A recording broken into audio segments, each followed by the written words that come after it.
What is going on, guys? It is Wrestlelamia here, back with another video. Oh, it's the last ride for Bill Goldberg as the WWE Hall of Famer battles World Heavyweight Champion Gunther. Can he get the belt? Well, that's just the start of it, as LA Knight battles Seth Rollins, Jey Uso challenges Solo Sikoa for the United States Championship, and Drew McIntyre throws down with Randy Orton. Sadly, this was not supposed to happen tonight. It's bad news for Seth Rollins, and John Cena's last ever opponent has been revealed.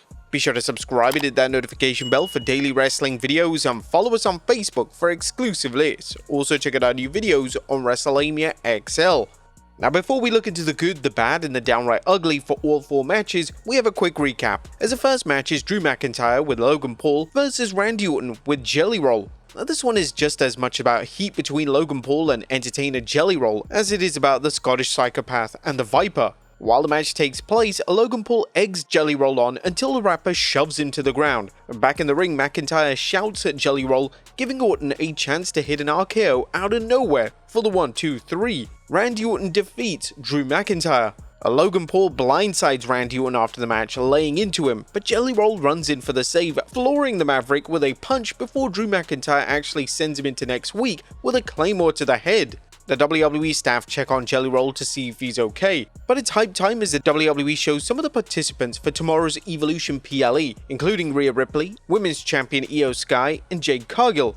All seems well until Naomi crashes the scene attacking Cargill, but SmackDown General Manager then shows up to announce that he's appointed a special referee for the No Holds Barred fight tomorrow, that being a returning Bianca Belair. Next up, the United States Heavyweight Championship match as champion Solo Sikoa takes on Big Jimmy Uso. Solo has his new faction, the MFTs, at ringside, which gives him a huge advantage. But that doesn't faze Jimmy, but it's enough to distract him as Solo rolls him up for the win, with Tala Tonga giving Solo extra leverage for the pin. Solo Sikoa retains the US Championship. And to no one's surprise, Solo and his crew deliver a hellacious post-match mauling to Jimmy Uso, but that is until Jacob Fatu makes the save. The Samoan Werewolf takes out Solo and company, struggling initially over the mammoth Tala Tonga until he outwits him and sends him out of the ring. We then cut to the backstage area where Kathy Kelly interviews Randy Orton and Jelly Roll, and Orton tells Jelly he shouldn't have brought him to ringside, but Mr. Roll dismisses that, telling Randy that he thinks that Drew and Logan thinks he's soft. But they're about to find out that that's not the case, and Orton says that he should make it official and battle the heels at SummerSlam, and that has been made official. Jelly Roll will team up with Randy Orton to take on Logan Paul and Drew McIntyre. Are they really going with the name RK Roll though? Next up is Seth Rollins with Paul Heyman versus LA Knight. Now, LA Knight gets a pop worthy of his nickname the Megastar, and he shows he can go toe-to-toe with Rollins. However, things seem to go awry when Rollins lands wrong after hitting an Asai moonsault and landing right on his feet. Rollins instantly winces in pain and goes to the corner as a doctor checks on Rollins. Rollins says he's okay to wrestle, and Knight hits the BFT, pinning him for the win. Even the crowd was shocked, they were silent. And finally, it's time for the main event as World Heavyweight Champion Gunther takes on Bill Goldberg in his last match ever. Is Goldberg really 58? At times it's kind of hard to believe, as the Hall of Famer goes toe-to-toe with his 37-year-old opponent and still looks in terrific shape. Goldberg seems to have Gunther where he wants him when he hits the spear, but unfortunately it's on referee Charles Robinson.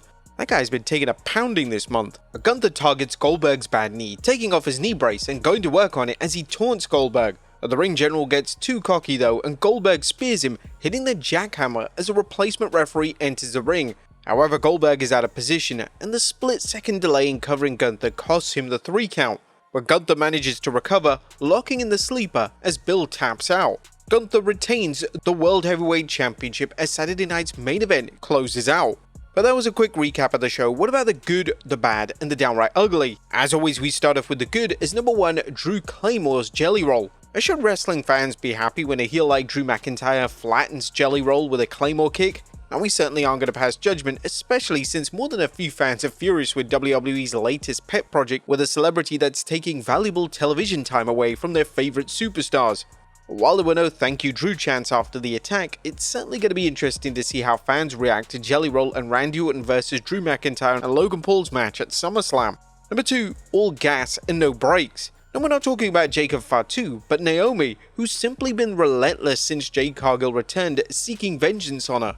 It's a classic case of the hunter becoming the hunted, as Naomi hasn't let up for a second trying to sideline Cargill as she did last year. But tonight's brawl between the two was a wild way to build a match tomorrow, and the surprise announcement that Bianca Belair will be the special referee in their match at tomorrow's Evolution is certain to have fans wondering if Belair will turn heel. Number 3, WCW Reunion. Tonight's Goldberg vs Gunther match featured a big reunion for WCW fans, including former WCW head of security Doug Dillinger escorting Big Bad Bill to the ring, along with former WCW talent Ernest the Cat Miller, as well as a nice touch of Goldberg being accompanied by his son Gage. It's little touches like this that make the shows like Saturday Night's Main Event appeal to old school fans. And Big Jim is back. Tonight was a good night for Jimmy Uso, as Big Jim got some of his shine back after over a year of largely sitting on the sidelines and being overshadowed by his highly successful twin brother Jey Uso. While the smart money was on Solo retaining, as after all this was his first title defense, Jimmy looked like a true contender, taking it to Solo and his 4 flunkies from his MFT. Now this could be the start of something good for Jimmy, or was it his last hurrah? Given Jey Uso's apparent slide down the card on Raw, Uso fans are justified in any skepticism. But that was a good what about the bad, as number 1, the disrespect by WWE. Goldberg got his retirement match, but could the WWE have booked it any more poorly? Sure, it was fun seeing some of Bill's pals and his son Gage escort him to the ring, as well as having a bit of a dust-up with Gunther, or at least attempting to have one, but the finish where Bill passed out to Gunther should have seen him being pinned instead. But if that wasn't bad enough, WWE cut to commercial right after his match. And then during his farewell speech, they went off the air while he was still addressing the fans. And this robbed the fans at home of the opportunity to hear his actual full farewell speech. In fact, it's believed that Goldberg name-dropped Cody Rhodes as well. You can be sure Goldberg fans will question the timing because WWE's TVs and PLE work is usually spot on. Was this a last-minute dig at Goldberg for criticisms he's leveled at WWE? Or his more recent comments that only Bron Breakker should be using the spear? Was this a colossal blunder or a spiteful move? What do you guys think? Now what's more worrying is that WWE is going to have John Cena's last match on Saturday Night's Main Event. What if during his post-match celebration they cut to commercial, or during his farewell speech they cut him right off? This will be inexcusable for WWE to do, and whilst they could plan the speech for Raw, it's inevitable that we're going to get commercial after commercial during Cena's last ever match. This should be a situation where WWE should have 0 commercials during his final ever match. Number 2, the Saturday Night's Main Event effect. Saturday Night's Main Event continues to be the odd person out concerning WWE programming. It's more than Raw or Smackdown, at least on paper, but it's not quite a PLE. Instead, it's almost like a 2-hour commercial designed to reel in casual fans to WWE programming with nostalgia and quick matches that showcase various superstars. Now in theory this isn't a bad idea, but in practice it hasn't worked out well because WWE has been playing things even more conservatively than it does with its weekly television. This has led to very predictable finishes and short matches that rarely tell a story, with notable exceptions like Goldberg's retirement match. Randy Orton vs Drew McIntyre seemed like a typical match that could have been seen on SmackDown. Couldn't they just give him a little bit more time? Now there's nothing downright ugly, except that Rollins has reportedly hurt himself, perhaps the worst time in recent memory. Rollins is currently the number 1 heel on Raw, not to mention Mr. Money in the Bank, which means it could call for massive changes to WWE's plans, but we'll have more on that in the news. What do you guys think of Saturday Night's Main Event 40? Let us know in the comments down below. Now our first story looks at this wasn't supposed to happen, and it's bad news for Seth Rollins. Now incredibly sad news for Seth Rollins and his fans, as Mr. Money in the Bank reportedly hurt his knee during his match against LA Knight. Various sources including Corey Hayes of Bodyslam.net and Fightful Select report that Rollins' injury is not a work. Now, in case you missed it, Rollins went for a Asai moonsault on LA Knight but appeared to land awkwardly on his foot. Fightful Select is reporting Rollins landed and ended up holding his knee. He and LA Knight immediately went to a finish with LA Knight winning. Immediately the word backstage was that Rollins' injury was legit. It had not been planned for by medical personnel. We do not know the severity and we wish Seth Rollins a speedy recovery.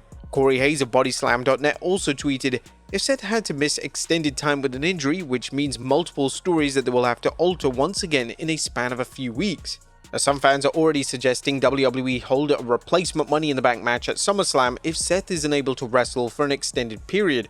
In fact, many fans didn't even believe that Seth Rollins was legitimately injured at the time and believed that this was all part of the plan. The big plan of Seth Rollins faking that injury and then coming out later on in the show during the Gunther vs Goldberg bout and then cashing in his Money in the Bank briefcase. But unfortunately, that wasn't the case. But what was supposed to happen? Well, as fans wait for more news about Rollins' condition, a new report from PW Insider states that Rollins was supposed to win against LA Knight. This and the sudden way Knight won as he hit the BFT as soon as Rollins got to his feet suggests that this was indeed an audible.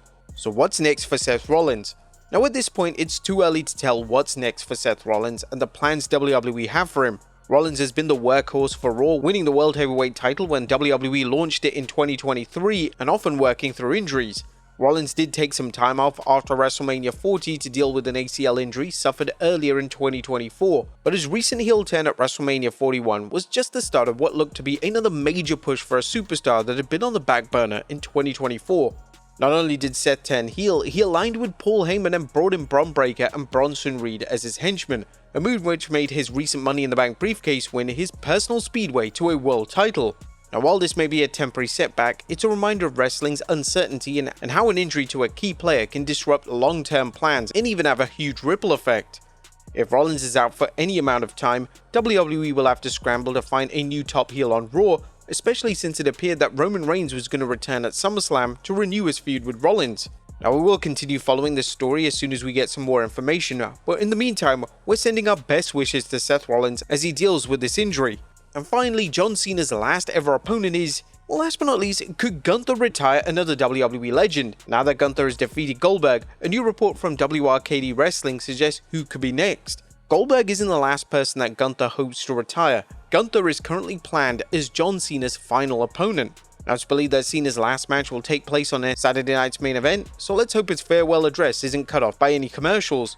But there you have it folks, our recap and review of Saturday night's main event as well as the wildest news stories and rumors you need to know. Be sure to leave your comments down below, and I'll see you next time with some more wrestling content.